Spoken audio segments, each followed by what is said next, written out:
अमिताभ तिवारी जी, आपसे बात शुरू करता हूं। दो तरह की गारंटी बाजार में आ गई हैं।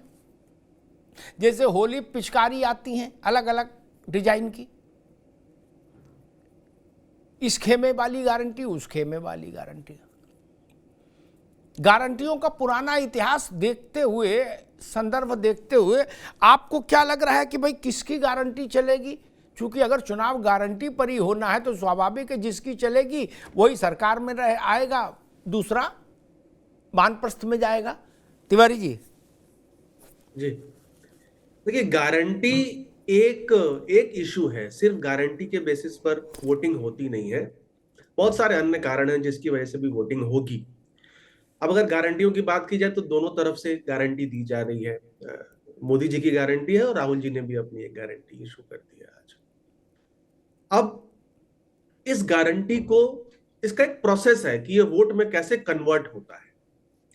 इस गारंटी को सबसे पहले दोनों दलों को लोगों तक पहुंचाना होगा।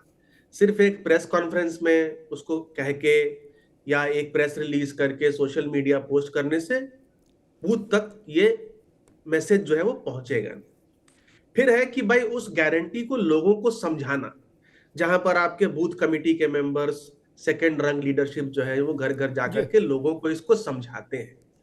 जब समझाएंगे तो दोनों को ही, क्योंकि लोग सवाल पूछेंगे कि भाई राहुल जी की गारंटी के बाद में बारे में बताइए बीजेपी वालों से, और कांग्रेस वालों से पूछेंगे कि भाई आप बीजेपी गारंटी के बारे में बताइए, ये कैसा उससे बेहतर है।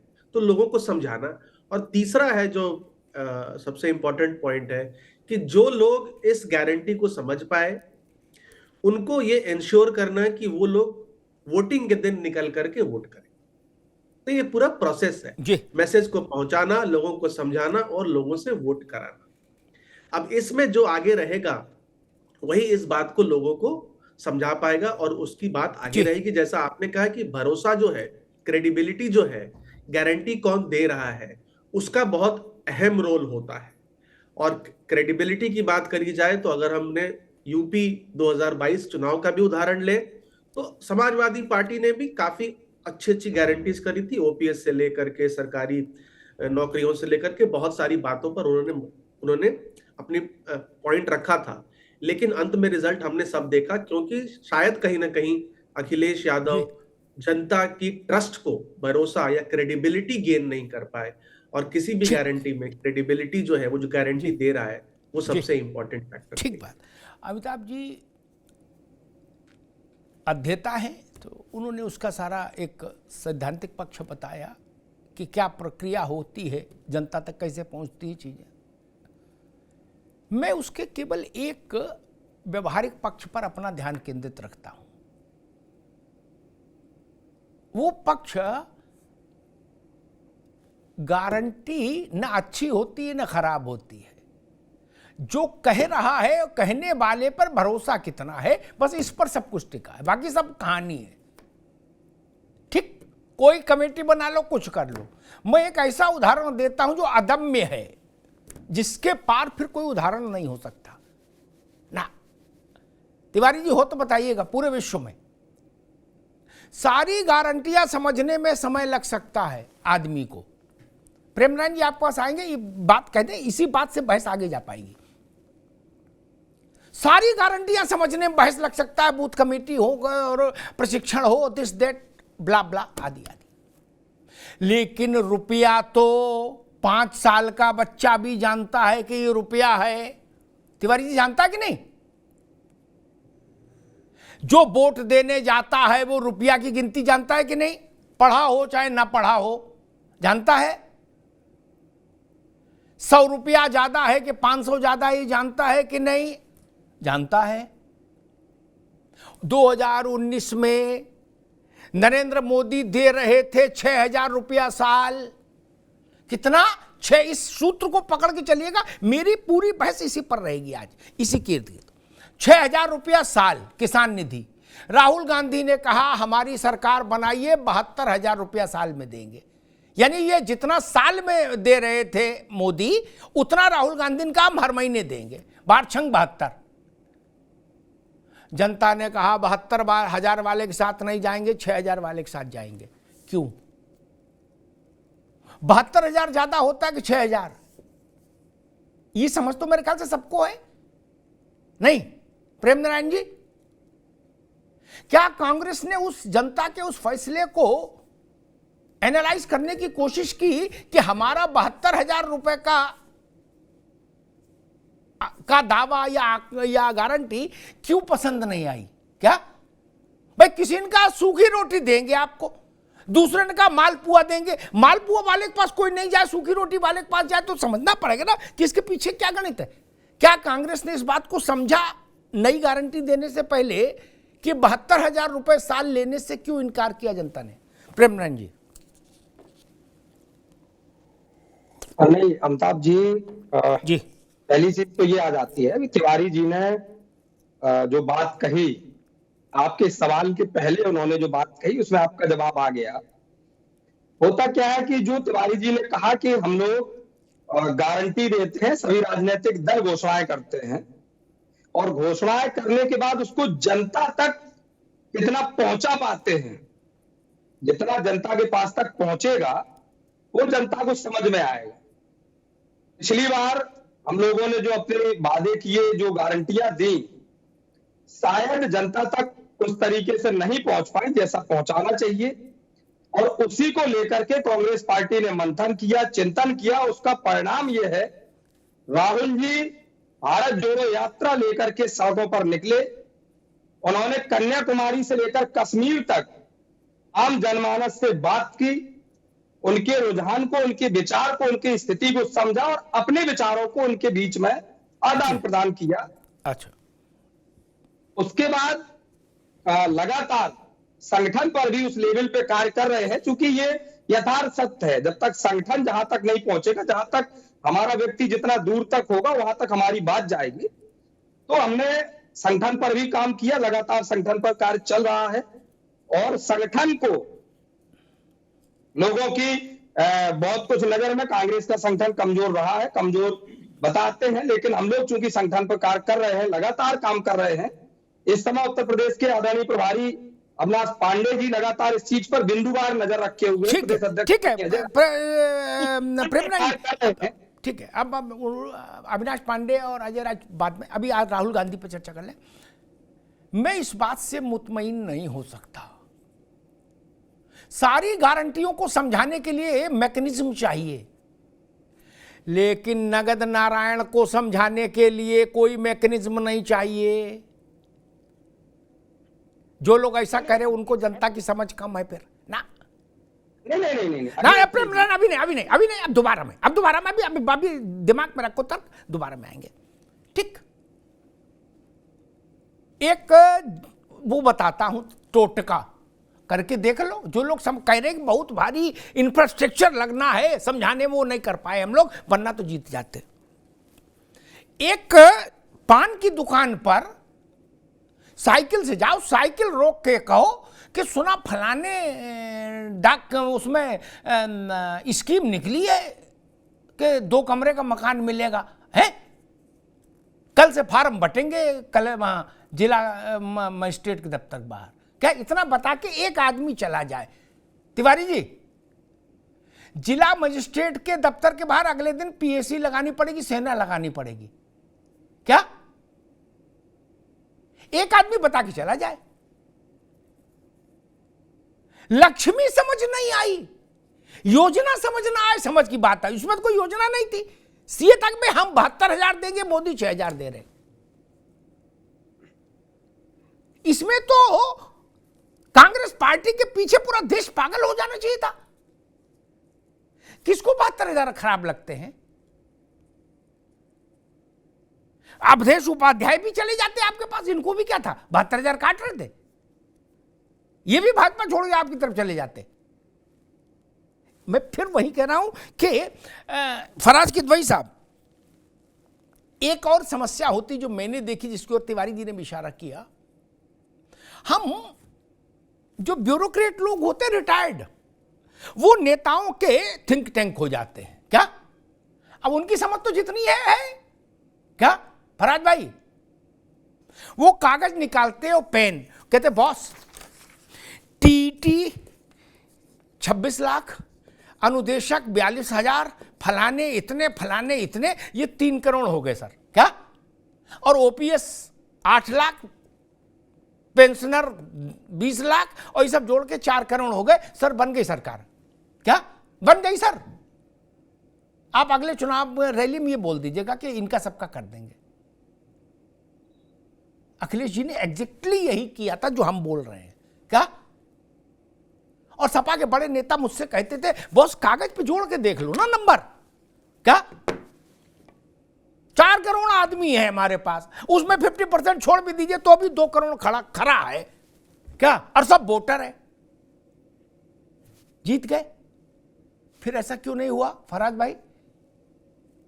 ये तो सवाल उठेगा ना। इसको थोड़ा सा अमिताभ जी, इसको थोड़ा सा फर्दर आप ये बोलिए जी। और समाजवादी पार्टी, आप 2022 की तरफ इशारा कर रहे हैं। 2022 में पोस्टल बैलेट से समाजवादी पार्टी को 50% से ज्यादा वोट मिले थे, और अगर आप उसको नतीजों में कन्वर्ट करिएगा तो 300 से ज्यादा की सीटें हमारी आती पोस्टल बैलेट के हिसाब से। लेकिन ये एक दूसरी बहस है, उसमें मैं जाना नहीं। नहीं, आपने गलत तर्क दिया। टीटी का पोस्टल बैलेट से क्या मतलब है? वो तो बेरोजगार है। अरे मैं इलेक्शन की बात कर रहा हूं सर, मैं इलेक्शन की बात कर रहा हूं। नो, पोस्टल बैलेट कैसे आप मानक मान लेंगे? आप भी गजब कर रहे हो भाई। किसी चुनाव में पोस्टल बैलेट मानक माना जाएगा कि इसके आधार पे हमारी इतनी सीटें? गजब बात है अमिताभ जी। 2022 में पोस्टल बैलेट से हमको 50% से ज्यादा वोट मिले थे। मैं ये बताना चाह रहा हूं आपको। अरे भाई, मैं ये पूछना चाह रहा हूं, टोटल पोस्टल बैलेट कितना पड़ा था? यही बता दो। 25 करोड़ का सूबा कितना पड़ा था जिसमें आप अपने माथे तिलक लगा रहे हो? अरे अमिताभ जी, 50% से ज्यादा हमको वोट मिले। अरे मैं जो पूछ रहा हूं वो बताना रही है, बता रहे। मैं पूछ रहा हूं टोटल कितने करोड़ पड़ा था पोस्टल बैलेट उत्तर प्रदेश में, ये जानना चाह रहा हूं। समझ रहा हूं। देखिए क्या है अमिताभ जी के पोस्टल बैलेट की अगर आप बात करिएगा तो पोस्टल बैलेट को एक सैंपल के तौर पे भी यूज कर सकते हैं। और एक मिनट रुकिए तिवारी जी। भारत के संसदीय लोकतंत्र में नया अध्याय जुड़ गया। मैं समझ गया जो बात अभी फराज किदवई कह रहे हैं, कल यही बात राहुल गांधी कहेंगे कि ये जो सरकार है, अगर वो नहीं आए सरकार में तो वो कहेंगे जो सरकार है ये नकली है, पोस्टल बैलेट में हमारे 300 सीटें हैं, चूंकि हमको 11,000 पोस्टल वोट मिले पूरे देश में। अमिताभ जी, तिवारी जी, ऐसा होगा तब तो फिर कैसे चलेगा? पोस्टल बैलेट की वैलिडिटी को आप सामान्य वोट के पैरेलल खड़ा कर देंगे क्या? अमिताभ जी, मैं बात पूरी करूं अपनी? नहीं, अभी रुकना होगा, पहले तिवारी से समझ ले, क्योंकि ये तो आपने नई बहस छोड़ दी। आपने तो अपनी सीटें 300 बता दी। नहीं, पोस्टल बैलेट तो सिर्फ 4.5 लाख थे, 4,42,000 ही थे ना। तो पोस्टल बैलेट वो कह रहे 442 में हमको सरकार दो, वो कह रहे लोक भवन खाली करो, 300 सीट हमारी आ गई, तब क्या करिएगा? 20 करोड़ की आबादी तो 442 तो कुछ भी नहीं है, और 12-13 करोड़ की आबादी जो वोटिंग पॉपुलेशन है उसमें तो 4 लाख कुछ भी नहीं होता है। फराज किदवई साहब, 13 करोड़ वोट में आप 4 लाख पर सरकार बना लेंगे? 4 लाख कुल वोट है, 4,42,000, उसमें 2 लाख, अमिताभ जी, 2.25 लाख आपको मिला।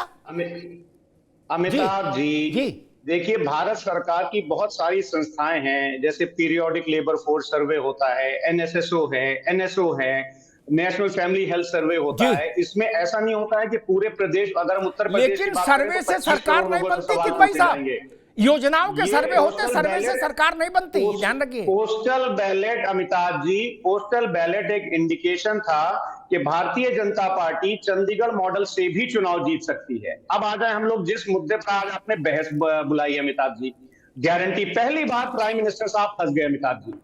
वो प्राइम मिनिस्टर साहब कहते हैं कि जहां से लोगों की गारंटी खत्म हो जाती है वहां से मोदी की गारंटी शुरू हो जाती है। अब की तो अमिताभ जी मोदी की गारंटी ना ननकू मानेगा, ना रज्जाक मानेगा, ना अमिताभ मानेंगे, ना फराज मानेंगे, क्योंकि पिछले 9 साल में अगर आप ये देखिएगा तो सन 2014 में एक बच्चे का जन्म हुआ जिसका नाम था जुमला, और भारतीय जनता पार्टी और उसकी सरकार ने जुमले को खूब खिलाया पिलाया बड़ा किया, और 10 साल तक जुमला जो है पूरे देश में खेलता रहा। और 2024 में एक दूसरे बच्चे का जन्म हुआ है जिसका नाम है गारंटी, जो महंगाई की गारंटी है, पेपर लीक की गारंटी है, बेरोजगारी की गारंटी है, आर्थिक असमानता की गारंटी है। आपने दोनों बातें अच्छे से कर ली, अब रुक जाइए, अब थोड़ा रुकिए, अगली बार आएंगे। मैं अवधेश उपाध्याय जी के पास चलूंगा, लेकिन एक बात छोड़कर जाऊंगा फराज किदवई के लिए। अगर ऐसा नहीं हुआ तो आप माफी मांगेंगे कि आपको देश की समझ नहीं? तब तो मांगना पड़ेगा ना। ये तब भी ये साहस आपके पास रहेगा कि जी हमको 75,000 बैलेट, पोस्टल बैलेट मिले थे, हम संसद खाली करो, हम आ रहे हैं। बोले पूरे देश में हमको 75,000 वोट मिला बैलेट से, पोस्टल से। ये नहीं चलता महाराज, रुक जाओ, ठीक, रुक जाइए फराज, इलेक्शन हो जाएंगे तो मैं माफी मांग लूंगा। फिर मांगनी पड़ेगी, फिर मेरे साथ तो मांगनी पड़ेगी। अगर फ्री एंड फेयर इलेक्शन हो जाएंगे ना ना, ये मैं गली नहीं छोड़ता फराज बाबू, वो दूसरे चैनल में गली ही नहीं छोड़ता भागने के लिए। जिस इलेक्शन से आपकी सरकार बनती है उसी इलेक्शन से लोकसभा का चुनाव होता है भाई। जिस मशीन से कर्नाटक में चुनाव हुआ, जिस मशीन से ना, ये सब नहीं, ये सब थेतरा ही है ना। चंडीगढ़ में भी इलेक्शन, ना I will not allow, I will not allow. Chandigarh में मेयर का इलेक्शन हुआ था। ना फराज की भाई, भारतीय जनता पार्टी, आप योग्य व्यक्ति हैं, एक मिनट रुकिए, अभी रुकिए फराज की क्या बात। फराज की भाई आप योग्य व्यक्ति हैं, आप दूसरे प्रवक्ताओं की तरह थेतराई मत किया करिए, वो लंठई ही योग्यता को कुंठित करती है। चंडीगढ़ में बैलेट पेपर से चुनाव हुआ, जिसके लिए आप लोग प्राणपण से संघर्ष कर रहे हो। ईवीएम से चुनाव हुआ क्या? वो तो कहिए बैलेट पेपर से हो गया तो पक्का गया, ईवीएम से हो गया तो पक्का भी नहीं था। तो अब आप थेतराई कर रहे हैं, लेकिन थेतराई पर भी मैं उत्तर जरूर दूंगा। अवधेश उपाध्याय, आपके पास जाने के पहले आप में साहस होना चाहिए, थेतराई मत करिए। इस थेतराई से कुछ हासिल नहीं होता, प्रतिष्ठा खराब होती है। साहस जुटाइए, नैतिक साहस, और खड़े होकर कहिए कि ये चुनाव प्रक्रिया हमको मंजूर नहीं, हम तब तक चुनाव नहीं लड़ेंगे जब तक प्रक्रिया नहीं बदल जाती। आप में साहस है? नहीं है साहस? चाहती है। अरे आप में साहस नहीं है, आप में थेतराई कर सकते हो, साहस नहीं। मैं थेतराई के साथ नहीं खड़ा हो सकता, मैं साहस के साथ खड़ा हो सकता हूं। ठीक, ठीक है, भारतीय जनता पार्टी यही चाहती है। ठीक है। अरे भाई, आप 14 में 5 सांसद जीते, 19 में 5 सांसद जीते, आप झंडा किस बात पे फहरा रहे हो? 2012 में हमने सरकार भी बनाई। अरे मैं क्या कह रहा हूं, आप क्या जवाब दे रहे हो यार? मैं कुछ जो कह रहा हूं वो तो सुना करो। मैंने कहा 2014 में आप 5 लोकसभा में जीते, 19 में 5 लोकसभा जीते, आप झंडा किस बात का फहरा रहे हो? किस बात का झंडा फहरा रहे हैं भाई? 80 में 5 जीतना कोई बहुत बड़ी प्रतिष्ठा है क्या? और दावा कर रहे पूरा प्रदेश मेरे पीछे खड़ा है।